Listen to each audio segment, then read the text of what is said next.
Hello, I'm Constable Xiaobo Li. I would like to talk to you about the importance of understanding Canadian law. Make yourself familiar with the laws here in Canada.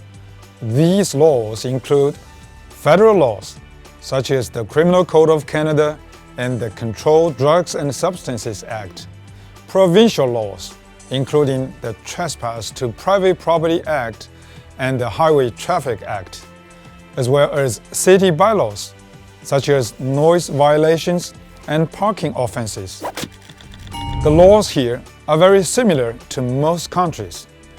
You cannot assault or threaten other people. You cannot steal, and you cannot commit acts of fraud either against persons or institutions. In Canada, however, crimes may be seen and treated differently than back home. Academic dishonesty, such as plagiarism and cheating on exams, may be dealt with severely. Acts of violence are criminal. You cannot use force on another person, and you cannot threaten to use force on another person, such as saying, "I will kill you," or "I will harm you." These are serious crimes, and you will be arrested. Violence, threats of violence, and similar crimes are seen through a more serious lens if the victim is a person you share an intimate relationship with, like a boyfriend or girlfriend. Police will arrest and charge the offender in these cases. Being in a romantic relationship does not provide authority to engage in sexual activity with your partner. In Canada, consent must be provided for all sexual activity. Forcing your partner through physical force or threats of violence to engage in sexual activity is a serious criminal offense. Know the law and stay out of trouble. For example, almost all weapons are illegal to possess or use. Do not practice the use of or carry knives or nunchucks. These are classified as prohibited weapons in the Criminal Code of Canada. You are subject to being charged with possession of a weapon or possession of a prohibited weapon if you are found with these items.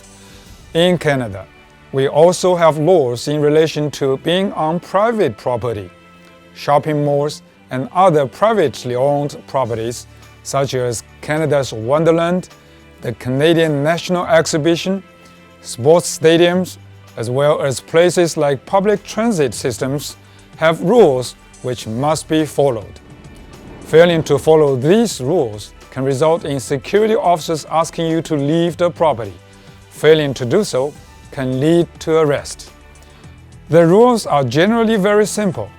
Be respectful of the property and other people within that property. In Ontario, people under 19 years of age cannot legally consume alcohol or marijuana. Operating a motor vehicle while impaired after consuming alcohol or drugs is a very serious criminal offense. Further, using your cell phone to call or text while you are driving, known as distracted driving, is against the law, and more importantly, can result in very serious or deadly collisions. This is just common sense. I would offer a very simple word of advice in relation to the laws in Canada. If you believe what you are doing was against the law at home, it is likely against the law in Canada. And some laws we have discussed here may be punished more seriously here in Canada. Should you be unsure about the laws, ask a friend, ask a teacher, or to be sure, ask a police officer. We are all here to help you.